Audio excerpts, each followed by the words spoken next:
My name is Foster Gamble, and I have spent nearly a lifetime trying to figure out what happened. What is happening that could account for the staggering agony and deprivation on this planet? I grew up in a world of privilege and power, attending elite private schools and then Princeton University. As a direct descendant of one of the founders of Procter & Gamble, I was groomed to be a leader in the establishment. But I chose a different path. So who wouldn't want to have an energy source that's unlimited and freely available? That turned out to be a key question, and that's what led me down the next rabbit hole.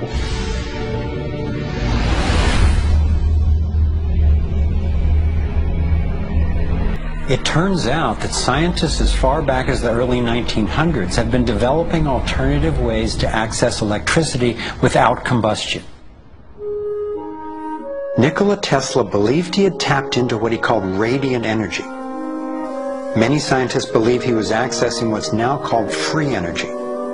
But before Tesla could finish the project, his financier, banker J.P. Morgan, who had a monopoly on the copper used for electrical lines, recognized how Tesla's invention could transmit electricity without wires. He then shut down Tesla's funding. Tesla's lab was burned down and he was ostracized, all for trying to implement his vision of unlimited energy for everyone.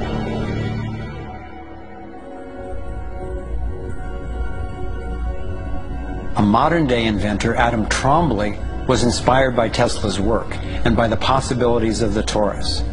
Trombley built a dynamo, a direct current generator that accessed electrical power right out of the air. We were trying to demonstrate that by mimicking the magnetic field of a planet and rotating this device, we could actually create a dynamo that would work. And in fact, it did work, and it does work. And so when we contemplate nature, when we contemplate Jupiter, or we contemplate a dynamo like the Earth rotating in space, we're basically talking about a magnet which is rotating in space. And the lines of flux of the magnet are pouring down and through in this toroidal pattern of the magnetic field. It's also expanding and contracting. It's breathing. It's taking in the energy of space literally and transforming it. Right here in this toroid, we have enough energy to transform the entire Earth. And that's not just a theoretical statement, it's literally true. To contemplate the implications of this means that every single place on Earth suddenly has power. Every single person on Earth suddenly has power. We have universal abundance. Trombley had been invited to demonstrate one of his generators at the United Nations and the U.S. Senate. But these events were undermined by the first Bush administration. Then the device itself was taken in a government raid. Trombley's experience isn't unique. Almost every time I found an inventor with a promising new technology in the field of free energy, he told a similar story of suppression. Inventor John Bedini began working with Tesla's theories of radiant energy decades ago and has produced an assortment of battery charging devices that generate more energy than it takes to run them. He announced that he was going to start offering them at low cost. Soon after that, he was attacked in his lab and warned not to produce the devices. For his own safety, he had to let go of marketing free energy. These are all devices from labs I personally visited.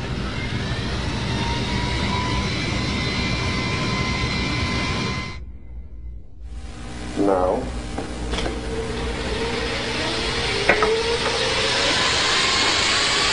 Now, the quality of this footage is obviously poor, and I'm not expecting this to convince you.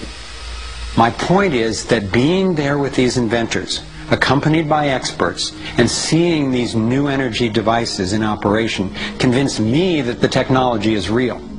And the implications of that to me are absolutely thrilling. Canadian John Hutchison not only created some free energy batteries, but also used Tesla's theories to counter gravity, to make objects float. This could revolutionize the field of propulsion. His lab was raided and equipment was taken by police and government officials in 1978, 1989, and again in 2000. One of the scientists we were going to interview for this film was Dr. Eugene Malov, an engineer from MIT and Harvard, and editor of Infinite Energy magazine, which covers both theoretical and technological developments in the new energy field.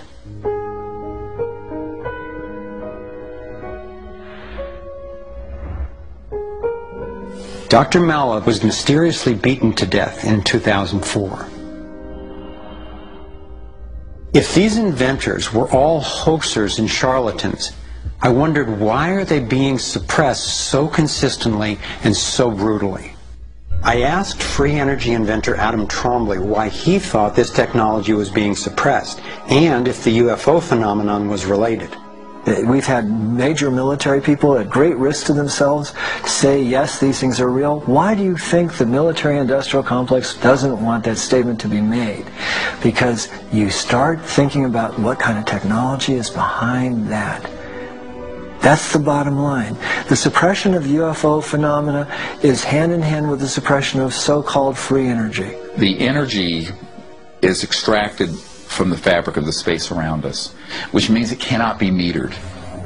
That is a direct threat to the single largest industry in the world, energy.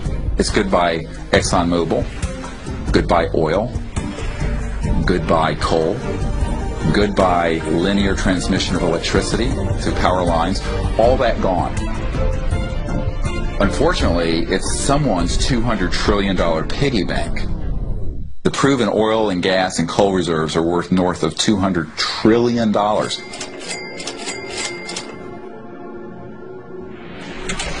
This information coming out would completely change geopolitical power more than anything since, well, in recorded human history. And it would happen in a generation. I started to examine the breakthrough solutions, and much to my surprise, these concepts have been proven in hundreds of laboratories throughout the world, and yet they have not really seen the light of day. Rather than smashing things together and trying to control the explosion, these new technologies rely on blending, of dancing with what naturally is. The common denominator of all the free energy devices I've seen is that they mimic in one way or another the torus energy shape. You don't have to believe in free energy technology to be concerned about the repression of ideas and inventions. I found myself thinking, what better way to justify our dependence on oil, coal, nuclear, and other dangerous and dirty technologies than to claim there are no better, cheaper alternatives? It was my beloved wife and creative partner, Kimberly, who kept bringing me back to the human implications of my scientific research. For me, as intriguing as the torus and ETs and free energy are, the most compelling question was, would understanding these things really help alleviate human suffering in any way? And it turns out it can. So much of the pain on the planet has to do with the lack of access to energy. Can you stay warm? Can you get food and water? Can you get hospital care? All that has to do with energy access. If there is a fundamental pattern, which makes sense to me that evolution would be efficient in that way, and we can align with that pattern to create new technologies that will solve these problems, then it's worth it to me to open my mind to these socially taboo subjects. If the new energy technologies were to be set free worldwide, the change would be profound. It would affect everybody.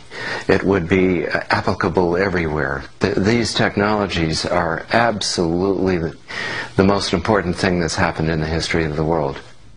So given the stakes, I decided to ask, who's benefiting from suppressing scientific research? Whose wealth and power are threatened by access to clean, free energy? Who has a motive to set up a world where so few have so much and so many have so little? As an independent researcher, I followed one of the cardinal rules of investigative journalism. If a story doesn't make sense, follow the money.